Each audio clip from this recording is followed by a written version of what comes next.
Ini sudah ada 35 partisipan.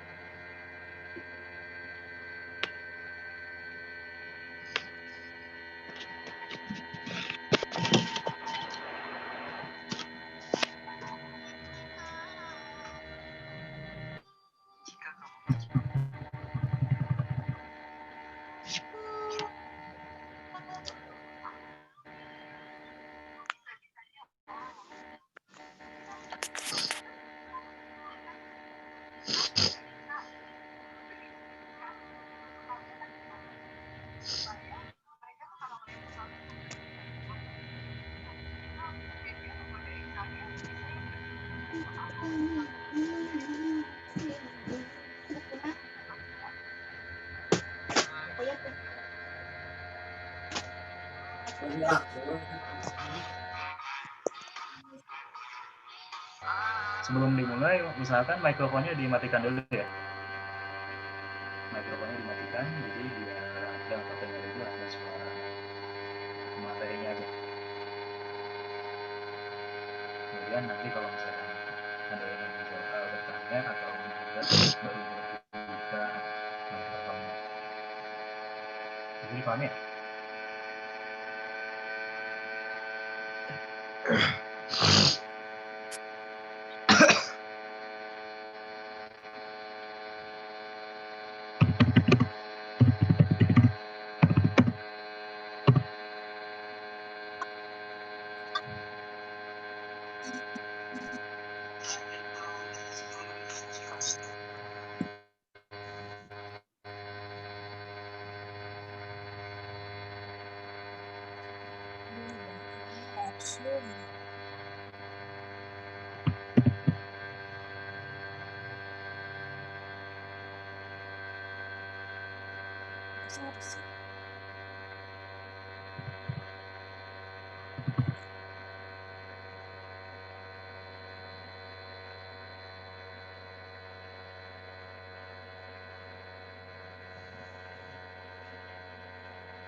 Ini sambil menunggu teman-teman yang belum join, tolong diingatkan teman-temannya ya, kasih tahu, diingatkan agar segera join di Zoom-nya agar ini bisa langsung dimulai pembelajarannya.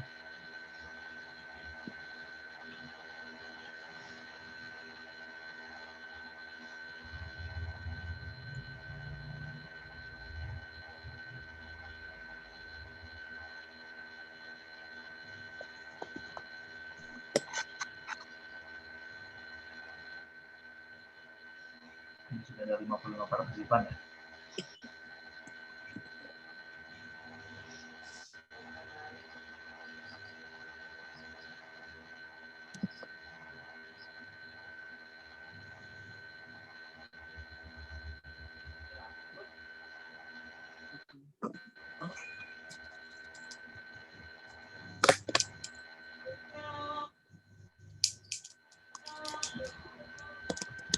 Sebelum dimulai, usahakan mikrofonnya dimatikan dulu ya. Jadi yang hanya berbicara atau yang terdengar suaranya hanya suara host saja. Jadi yang dimatikan boleh dimatikan dulu. Kalau misalkan ada yang mau ditanyakan atau ya baru dinyalakan mikrofonnya. Silakan.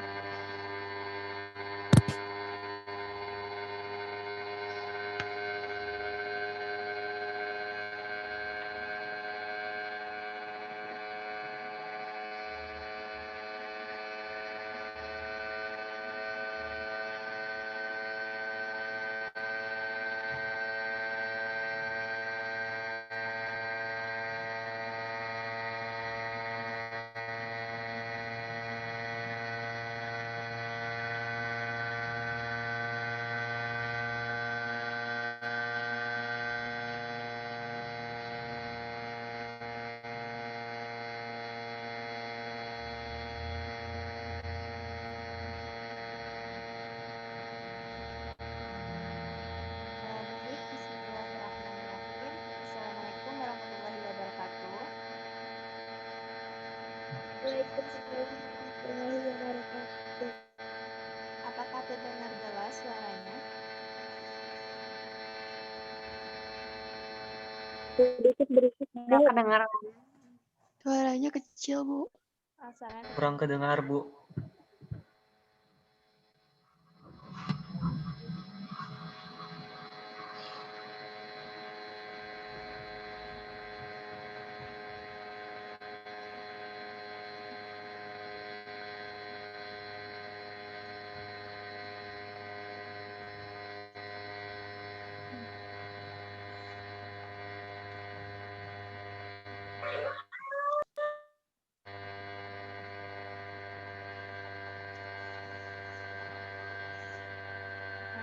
baik. Sebelumnya perkenalkan terlebih dahulu, nama Ibu Deluvi Mewendra. Di sini Ibu sebagai guru untuk melakukan PKL. Ibu instruksi suaranya nggak kedengeran. Baik, terima Suaranya kasih kecil Ananda. banget. Nah, apa kedengar Nggak, Bu, belum kedengeran. Jelas, Bu.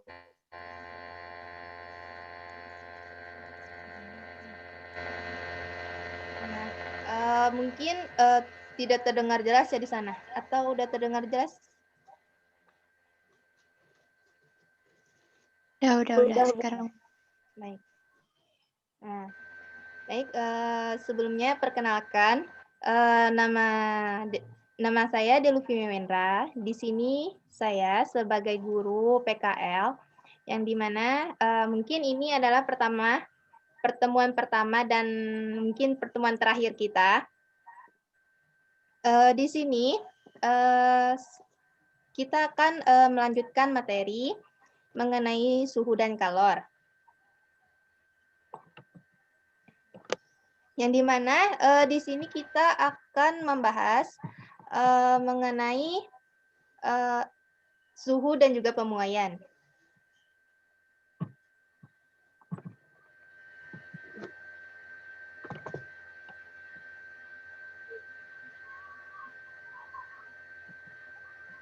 Adapun tujuan pembelajaran yang akan dicapai untuk Ananda sekalian, yakni yang pertama menjelaskan karakteristik termal dengan tepat. Yang kedua menentukan perbedaan 3 jenis pemuaian dengan benar. Yang ketiga menganalisis pengaruh suhu terhadap pertambahan ukuran zat dengan benar. Nah,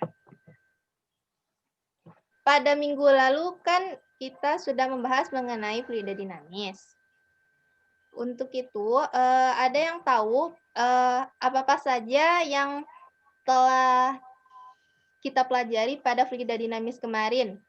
Mengenai apa saja penerapan dari asas kontinuitas yang kalian ketahui? Boleh kalian hidupkan mikrofonnya?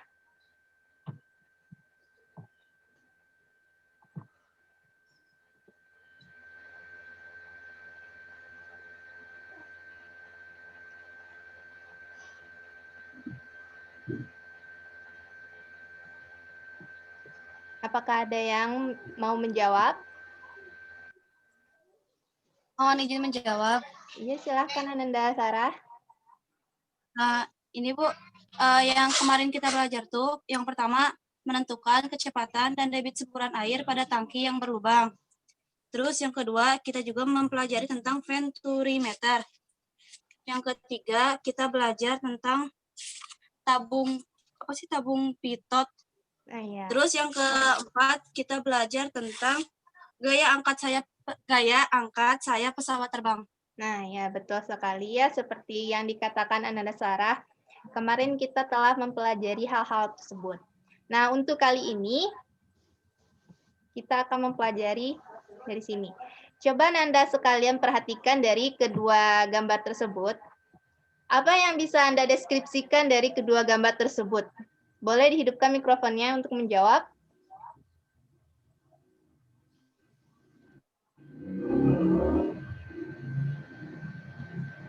Kursi. Ya, silahkan. Tidak usah malu-malu, silahkan jawab saja.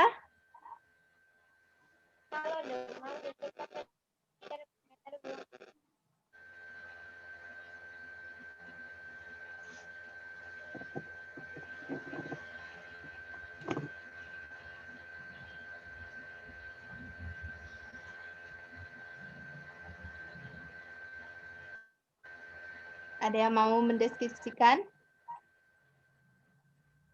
Dari kedua gambar ini kan ada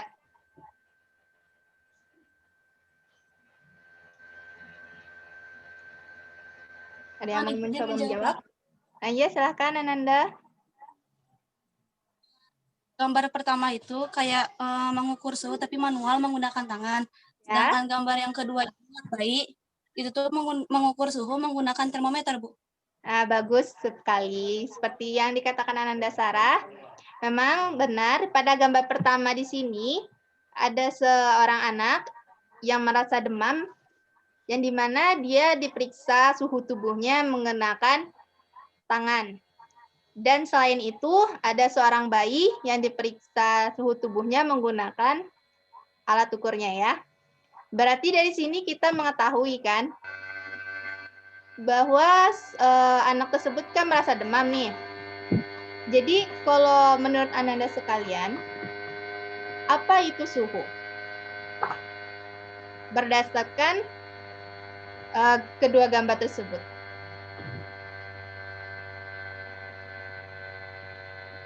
Boleh dihidupkan mikrofonnya untuk yang mau menjawab.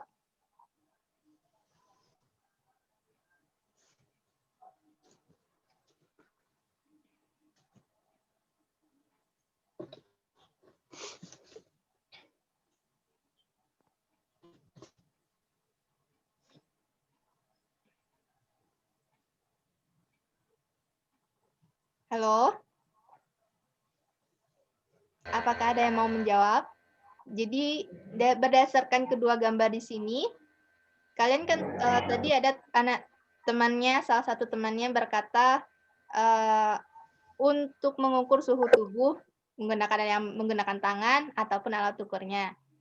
Nah, berarti menurut kalian suhu itu apa sih? Izin menjawab, Bu. Ya, silakan Muhammad Zizan. Suhu adalah besaran suatu tingkatan panas. Nah, ya, ada lagi jawaban yang lainnya?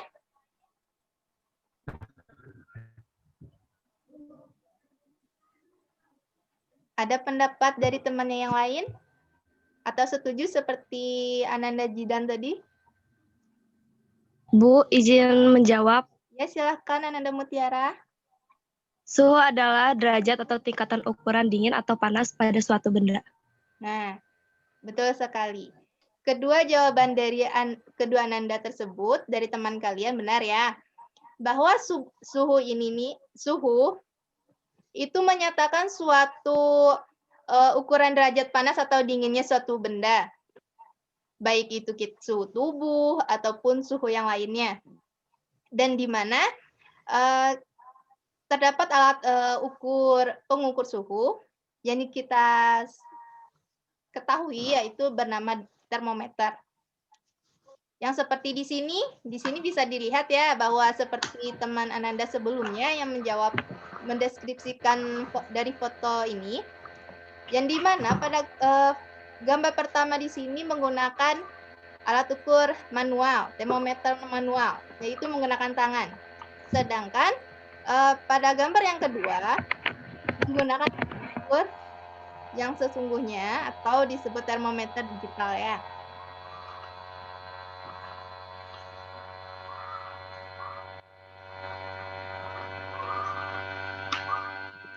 Adapun jenis-jenis termometer ini setelah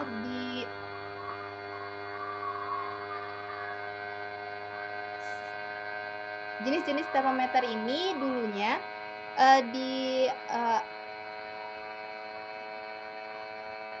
ditemukan dahulu oleh Galileo. Yang dimana dulunya Galileo ini menemukan melalui sebuah tabung. Tapi pada saat zaman sekarang ini, semakin canggihnya teknologi, maka makin berkembang pula termometer yang dihasilkan. Seperti yang di sini bisa dilihat pada gambar, ada berbagai banyak jenis termometer. Yang dimana di sini kita bisa melihat, pasti Ananda sekalian pernah melihat termometer di sini kan? Ada yang mau menjawab dari beberapa termometer di sini, termometer mana yang sering kalian jumpai atau temui dalam kehidupan sehari-hari atau sering kalian melihatnya? Silakan boleh dibuka mikrofonnya.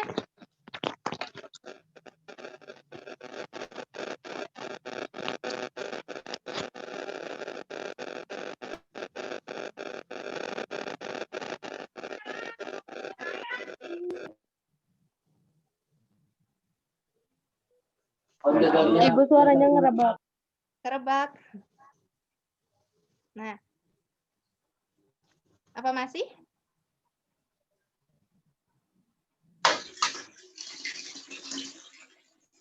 Bagi yang mau menjawab, dari berbagai macam jenis termometer yang disajikan, pasti ada beberapa termometer yang sering kalian jumpai. Boleh kalian deskripsikan bagaimana termometer yang kalian jumpai?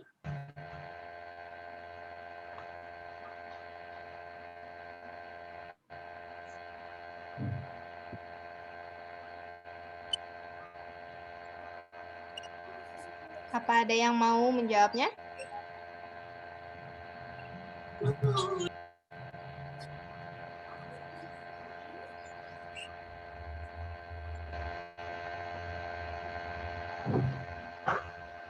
Jika tidak ada, baiklah. Di sini ada berbagai macam jenis termometer ya. Yang dimana pada gambar pertama ini dinamakan termometer klinis. Di mana termometer ini biasanya dijumpai di rumah sakit. Sering dipakai oleh orang-orang kesehatan. Nah, sedangkan termometer laboratorium ini pada gambar kedua, di mana ini sering digunakan di laboratorium untuk mengukur suhu suatu benda, misalkan di dalam ingin melakukan praktikum, bisa menggunakan termometer laboratorium ini. Lalu pada termometer gambar ketiga ini, di mana termometer ruangan. Ini paling sering kita jumpai dimanapun ya, baik itu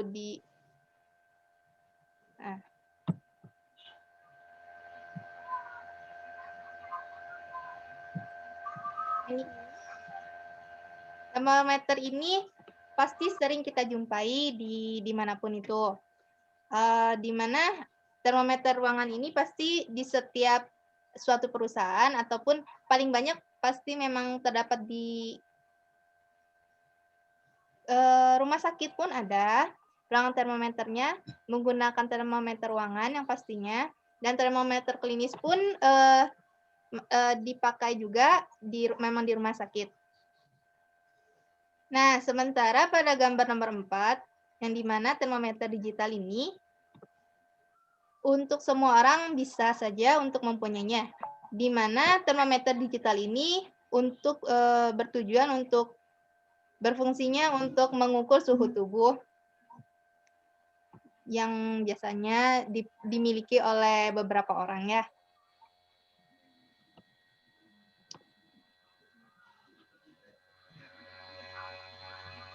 Nah, ini pun ada jenis-jenis termometer lainnya. Yang dimana pada gambar nomor 5 ini adalah termokopel. Ini biasanya dijumpai di bagian industri. Sedangkan nomor 6 pada termometer bimetal, pasti kalian sering melihat jika memperhatikannya. Apakah kalian pernah melihat termometer bimetal ini di mana? Pasti di setiap rumah kalian pasti memiliki. Apakah ada yang tahu ini letaknya ada di mana termometer ini? Silakan hidupkan mikrofonnya.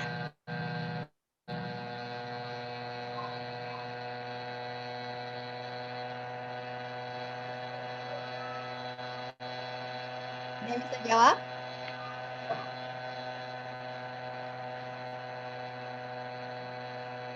Ada yang bisa jawab dari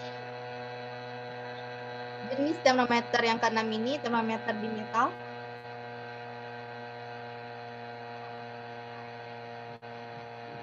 Oke, tidak ada. Baiklah.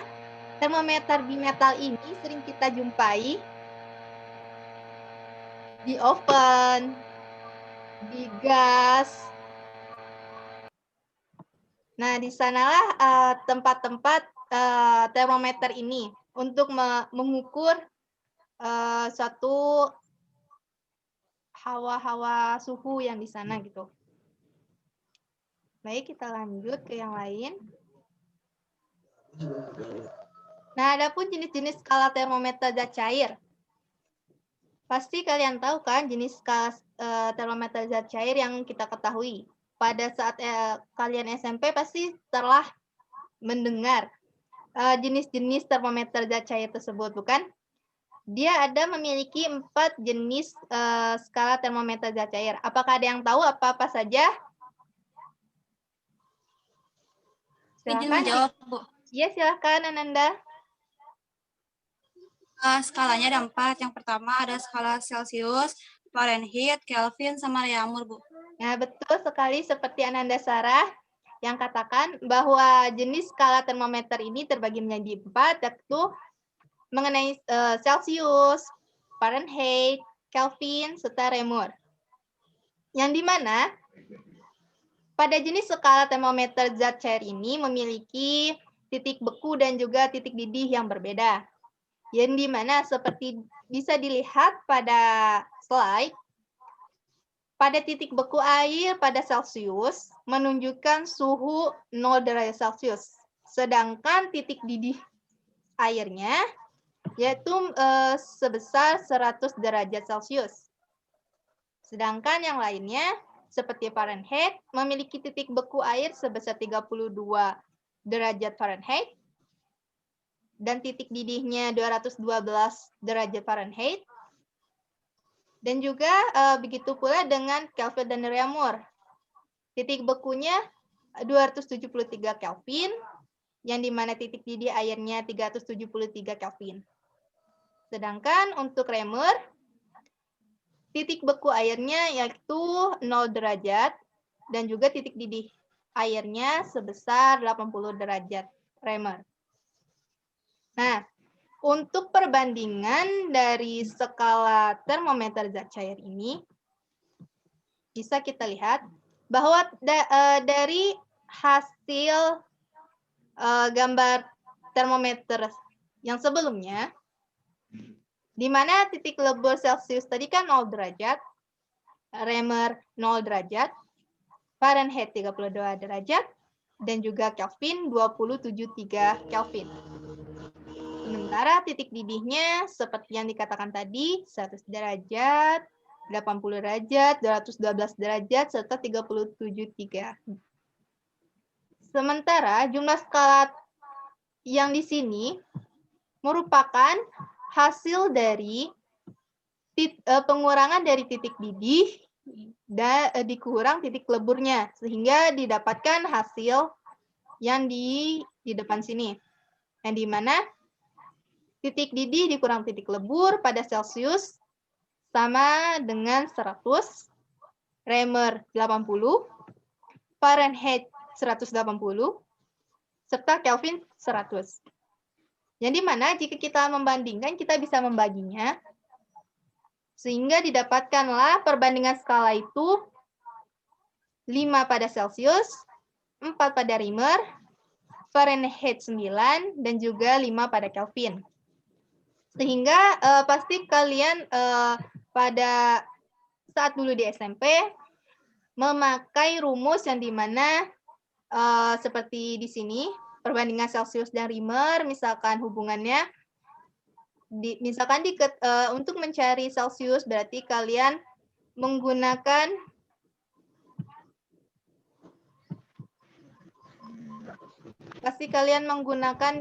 di sini.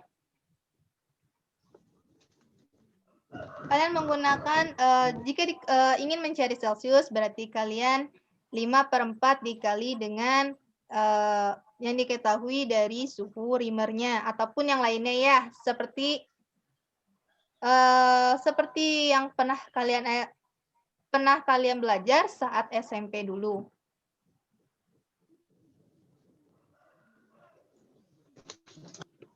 Nah, tapi untuk lebih memudahkan, kalian boleh saja memakai rumus seperti yang telah kalian ketahui, yang selama diketahui di SMP, yang kalian pelajari, ataupun bisa menggunakan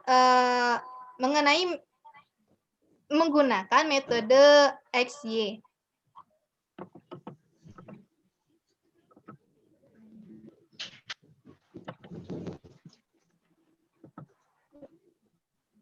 Nah, yang dimana pada gambar di sini terdapat misalkan ada 2 termometer, yang dimana termometer ini terdiri dari termometer derajat X dan juga derajat Y.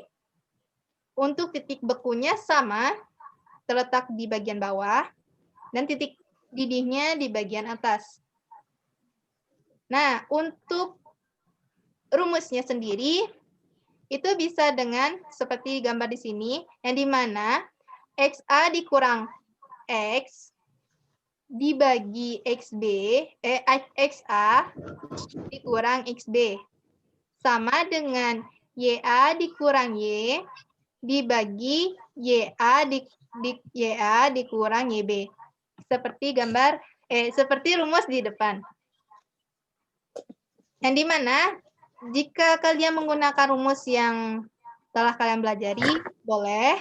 Ataupun yang seperti di sini juga boleh. Tapi untuk lebih disarankan, agar lebih baik menggunakan rumus yang terdapat di sini. Yang dimana antara hubungan X dan Y agar mempermudah kalian.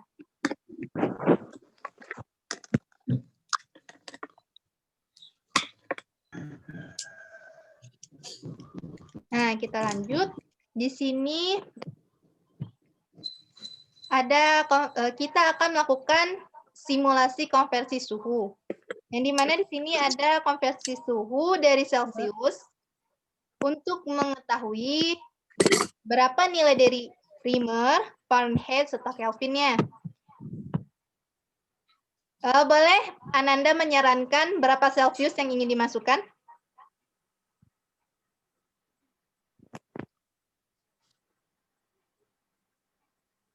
Ada yang ingin 69. berapa? 30. 69. Nah, di sini terlihat bahwa pada misalkan diketahui suatu soal yang dimana suhu Celciusnya 30 derajat Celcius, dan jika dikonversi untuk menuju suhu Reamer, Fahrenheit, serta Kelvin, bernilai yang berada di depan sini. Ataupun kita tahu bahwa Celsius 0 itu sama ya seperti titik pada titik beku pada skala Celsius. Jika dilihat dari jika kalian mengamati dari gambar yang sebelumnya.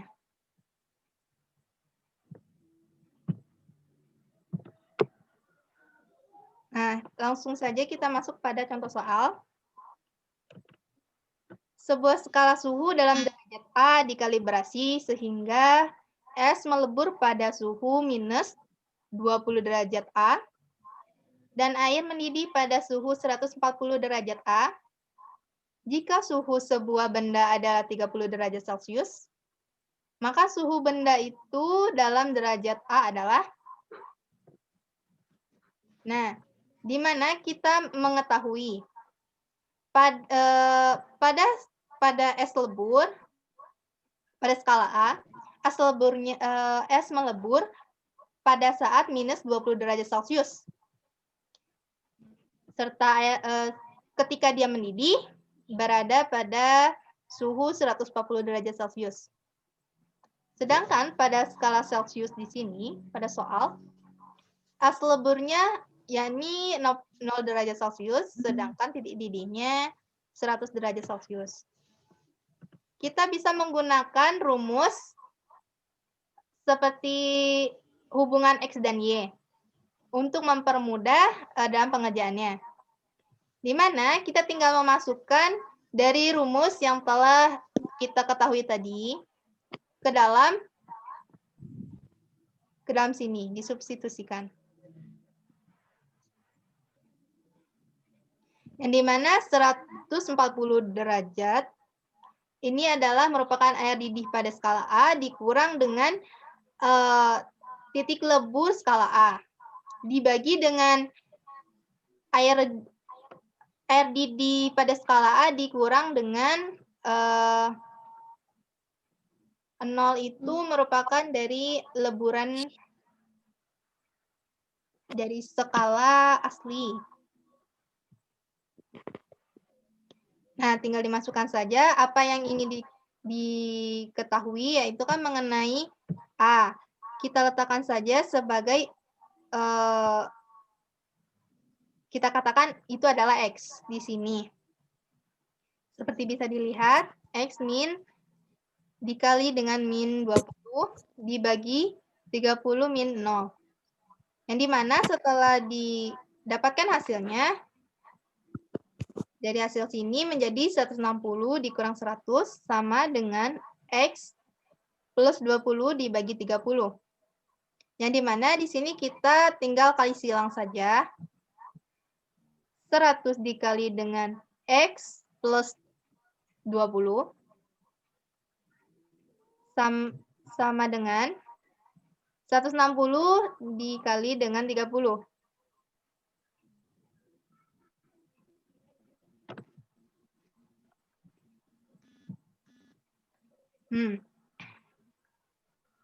Lalu kita keluarkan kurungnya menjadi X ditambah 2.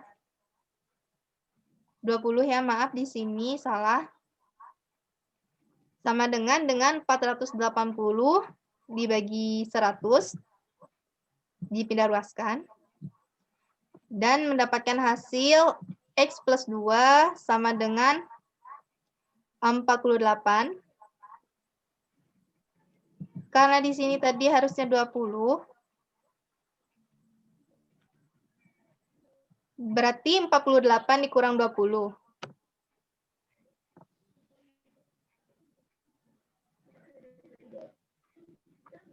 Menjadi 26 derajat Celcius yang seharusnya semestinya. Apakah dari contoh soal ini ada yang ingin ditanyakan ataupun materi yang sebelumnya yang telah dijelaskan? Silahkan hidupkan mikrofonnya jika ingin bertanya.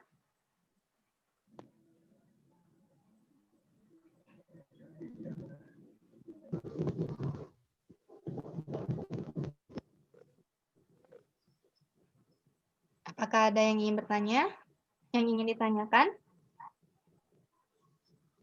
Jika tidak ada, kita lanjut pada materi berikutnya.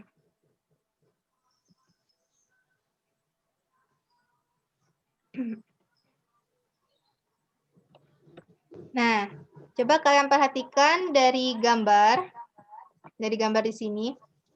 Ini kan merupakan satu rel. Kalian pernah tidak sih mengetahui mengapa saat matahari tinggi, suhunya akan panas kan? Dan sambungan rel yang berada di rel kereta api ini, dia mengembang. Apakah kalian pernah tahu itu? Silakan boleh dijawab.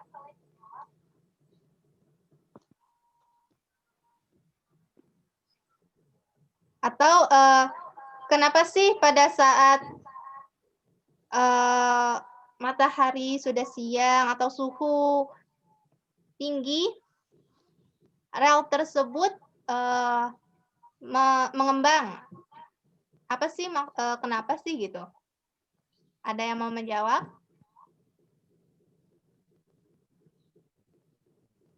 Jadi pemuaian kan, Bu? Pemuaian.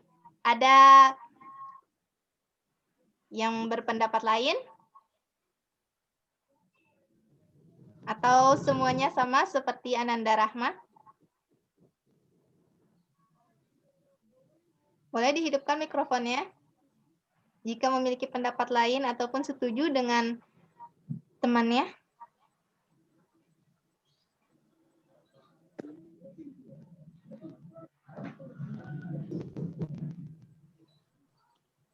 Nah, jika tidak ada, benar ya seperti yang dikatakan oleh Ananda Rahma tadi, bahwa itu terjadi karena pemuaian. Berarti pemuaian bertambahnya suatu ukuran bendanya dikarenakan kenaikan suhu ya pada benda tersebut. Nah, pada pemuaian ini bisa terjadi pada zat padat, cair, maupun gas. Itu dikarenakan oleh partikel-partikel yang terkandung pada ketiga zat tersebut. Yang dimana pemuaian ini terbagi menjadi 3, yang dimana yang diketahui adanya pemuaian zat padat, pemuaian zat cair, serta pemuaian gas. Untuk pemuaian zat padat, dia memiliki pemuaiannya yang sendiri. Yang dimana dia memiliki yang namanya pemuaian panjang, pemuaian luas, serta pemuaian volume. Untuk itu, mari kita masuk kepada materinya. Yang pertama, kita akan membahas mengenai pemuaian panjang. Yang dimana lambang dari pemuaian panjang tersebut adalah alfa. Nah, coba perhatikan pada gambar berikut ini. Bisa dilihat pada gambar pertama dengan gambar yang setelahnya memiliki perbedaan. Yang dimana pada awal mulanya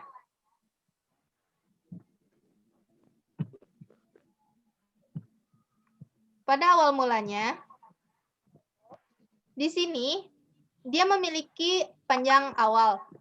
Yang dimana setelah dia merasakan atau dikenai oleh sesuatu benda yang panas atau diberikan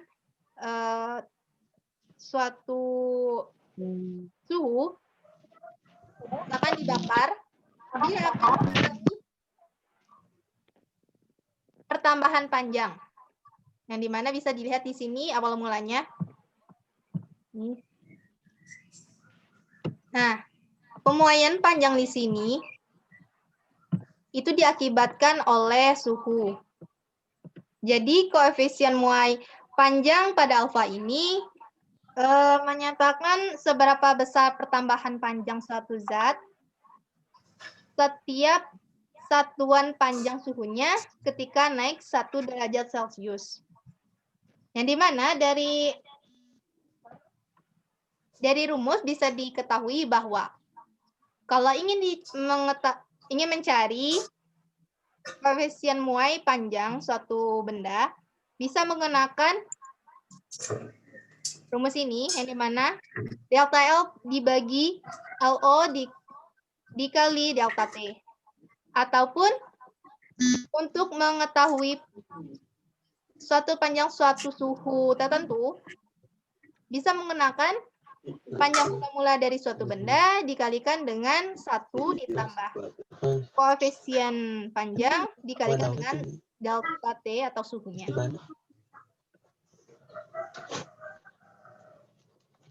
Nah, berdasarkan beberapa percobaan, ada beberapa koefisien muai benda yang ditetapkan, yang sudah ditetapkan. Yang dimana diantaranya seperti tabel yang telah dilampirkan di sini, terdapat beberapa jenis bahan dan juga koefisien muai panjangnya. Ini bisa kalian gunakan ketika kalian menemukan soal yang mengenai suatu jenis bahan dari zat padat tersebut. Nah, langsung saja ini untuk materi selanjutnya, yaitu mengenai pemuaian luas atau dikatakan dengan beta.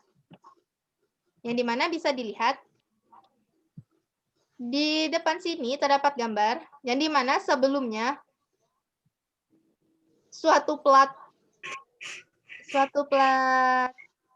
besi ataupun aluminium awalnya memiliki suatu luas sebesar ini. Awalnya ingin dipanaskan. Setelah dipanaskan dengan begitu lama waktu yang diberikan, dia memuai. Dia bertambah jumlah dari luasnya, begitupun dengan volumenya. Namun pada saat pada pemuaian luas ini yang terdapat pada plat itu tipis, dan untuk itu maka yang memuai yang lebih menonjol yakni mengenai luasnya. Jika dia memiliki volume yang seperti kubus, nah dia akan membesar juga. Nah, jadi koefisien muai luas atau beta ini menyatakan seberapa besar pertambahan luasnya di setiap satuan panjangnya ketika suhunya naik sebesar 1 derajat Celcius. Yang dimana rumusnya itu bisa dilihat di depan sini. Yang dimana beta sama dengan delta A dibagi A0 dikali delta T. Ataupun dengan AT sama dengan A0 dikali 1 ditambah beta delta T. Jika ingin diketahui perubahan luasnya, bisa dengan A0 dikali beta dikali delta T. Ini rumus yang akan kita gunakan ketika menjawab soal ataupun yang lainnya. Masuk kepada materi ketiga mengenai pemuaian volume atau lambangnya itu yakni gamma. Nah, bisa diperhatikan pemuaian volume di sini. Mula-mulanya dia seperti ini lalu membesar. Ini terjadi ketika memang ada yang menggerakkan partikel yang ada di suatu kubus atau balok di sini, yakni adalah misalkan api ataupun suhu lainnya. Nah, untuk itu koefisien muai panjang atau gamma di sini menyatakan seberapa besar pertambahan volume suatu bahan setiap panjangnya jika suhunya naik 1 derajat Celcius. Dengan rumus yang diketahui di sini, gamma sama dengan delta V dibagi V0 dikali AT, ataupun dengan P sama dengan V0 dikali 1 ditambah gamma delta T.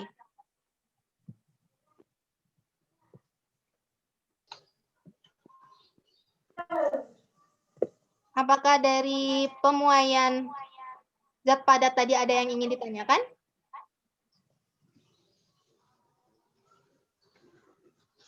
Jika tidak ada, kita masuk kepada zat cair. Pemuaian zat cair. Nah, bisa dilihat di sini.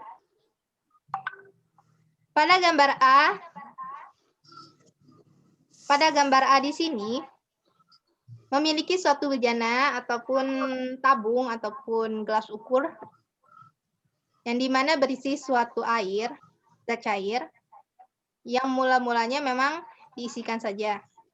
Setelah dia diberikan suatu buret atau lilin ataupun api lainnya, maka volume yang berada di awal wadah tersebut, dia akan mengalami suatu pengembangan atau partikel yang bergetar sehingga bergerak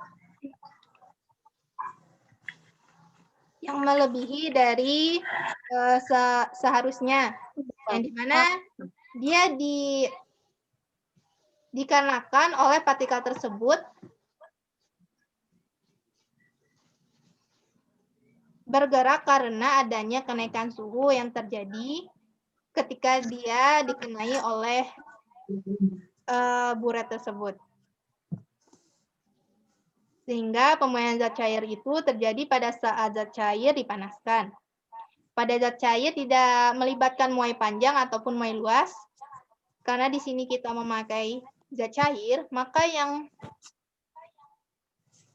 terjadi langsung yang akan memuai itu adalah zat cair tersebut. Yang dimana di sini ruang atau volumenya yang akan memuai.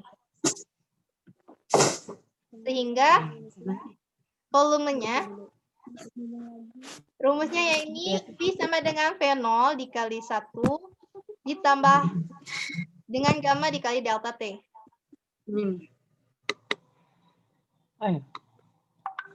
Nah, untuk tabel koefisien muai volume untuk beberapa zat dalam satuan Kelvin. Nah, seperti di sini ada beberapa jenis zat cair yang dimana memiliki koefisien muai ruang tersendiri. Ini sama seperti tabel sebelumnya, yang dimana ini bisa berguna untuk menyelesaikan suatu persoalan.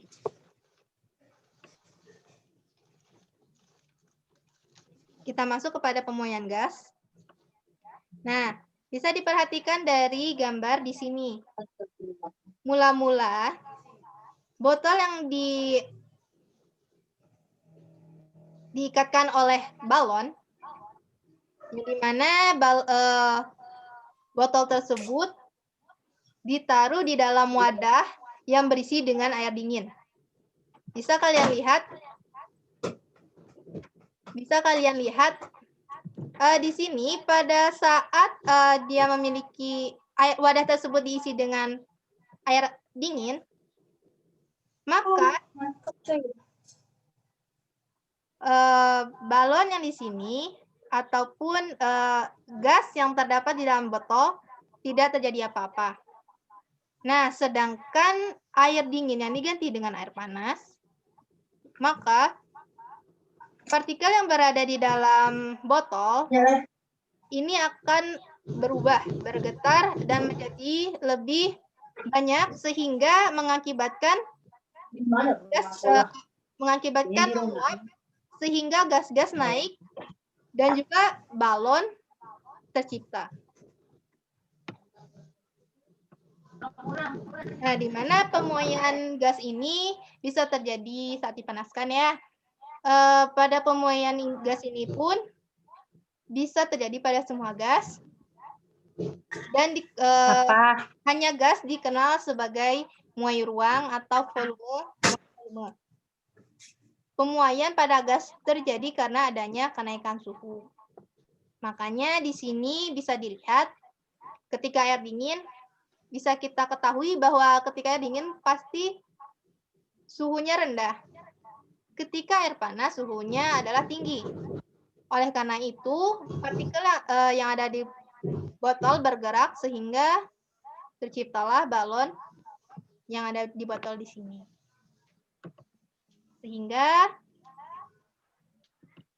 pemuaian gas pada tekanan tetap atau konstan itu bisa dirumuskan dengan P sama dengan P0 dikali dengan 1 ditambah delta T per 273 derajat. Sedangkan untuk pemuaian gas pada volume konstan, kita bisa menggantinya menggunakan P sama dengan P0 dikali 1 ditambah delta T dibagi 273. Ataupun bisa digunakan dengan rumus muai volume pada benda zat padat. Yang dimana seperti P sama dengan V0 dikali dengan 1 ditambah gamma delta T. Itu jika kalian menjumpai suatu persoalan soal mengenai pemuaian gas pada volume, kalian bisa melihat terlebih dahulu soal tersebut dan mencocokkan mana rumus yang paling cocok untuk mendekati menjawab persoalan tersebut.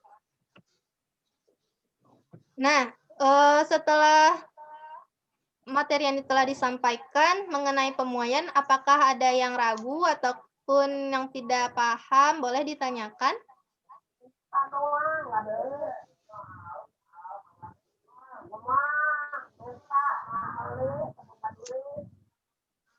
Apakah ada yang ingin ditanyakan atau ada yang tidak paham ataupun ingin menanyakan sesuatunya yang lain?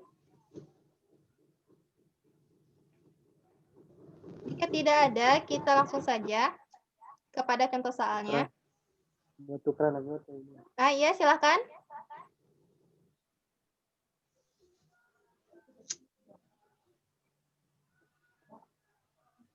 Ya, silakan jika ingin bertanya, Ananda.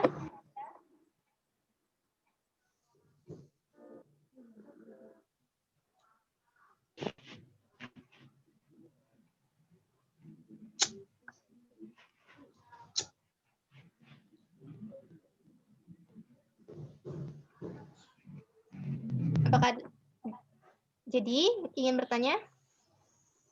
Jam.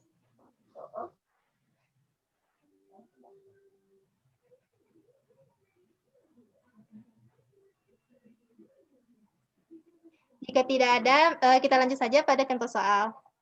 Yang dimana di sini sebuah kuningan memiliki panjang 1 meter. Tentukanlah pertambahan panjang kuningan tersebut jika suhunya naik dari 10 derajat Celcius sampai menjadi 40 derajat Celcius.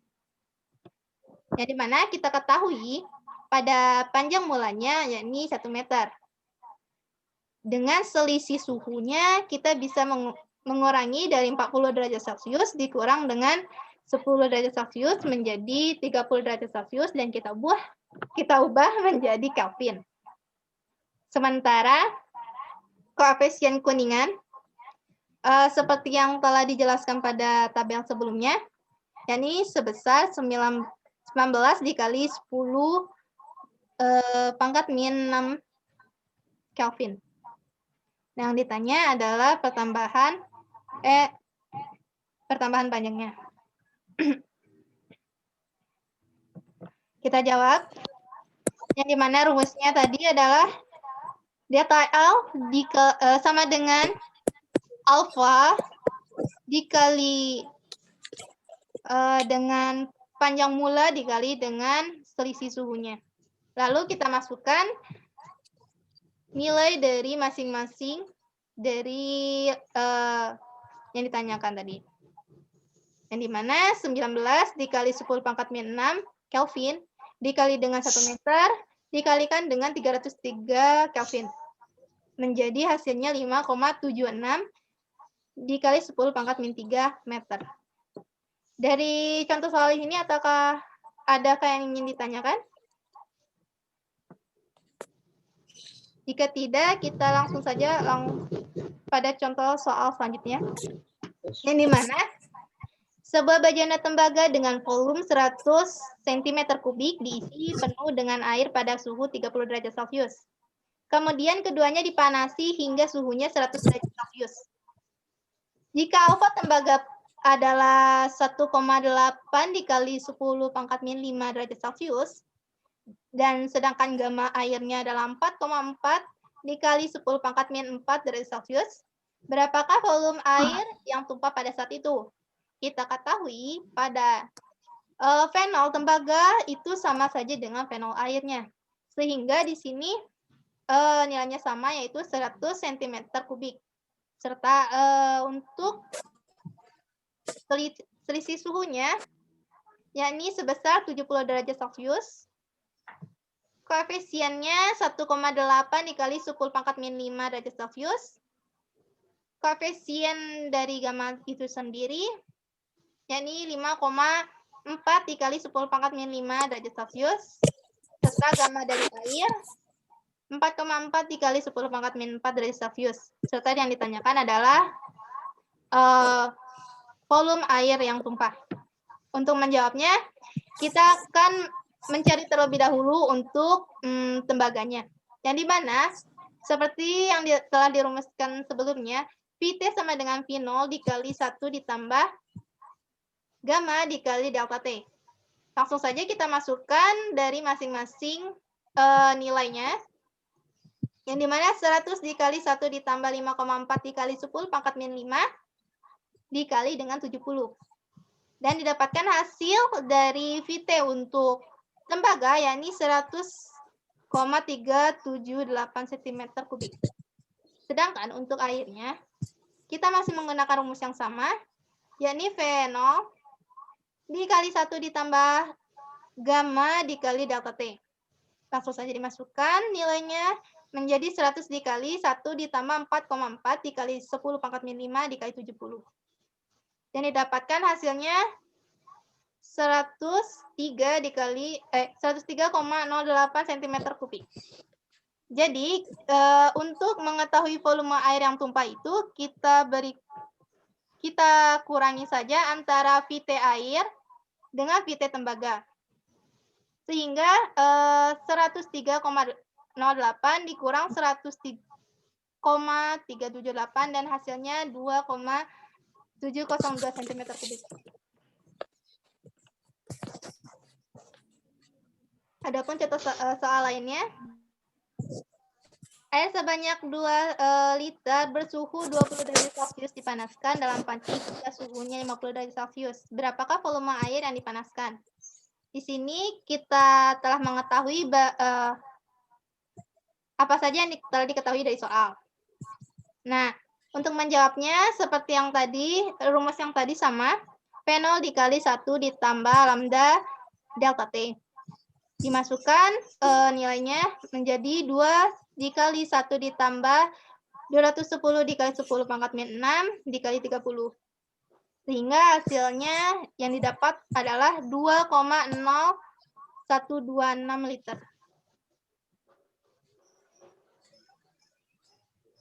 Adapun contoh soal lainnya, gas sebanyak 2 liter bersuhu 27 derajat Celcius. Berapa volume gas setelah dipanaskan hingga suhu 77 derajat Celcius? Di sini bisa diketahui dari soal. Nah, di mana pada persoalan di sini kita tidak memakaikan rumus sebelumnya, yang di mana kita bisa menyesuaikan dari pertanyaan persoalan yang diketahui. Karena di sini hanya diketahui hanya volume dan juga suhunya saja. Untuk itu kita bisa mencarinya dengan membandingkannya. Yang di mana P1 per T1 sama dengan P2 per T2.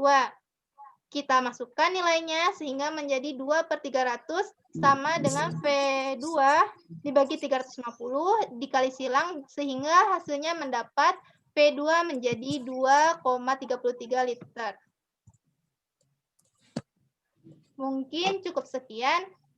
Apakah ada yang ingin ditanyakan dari beberapa materi atau contoh soal yang telah disajikan?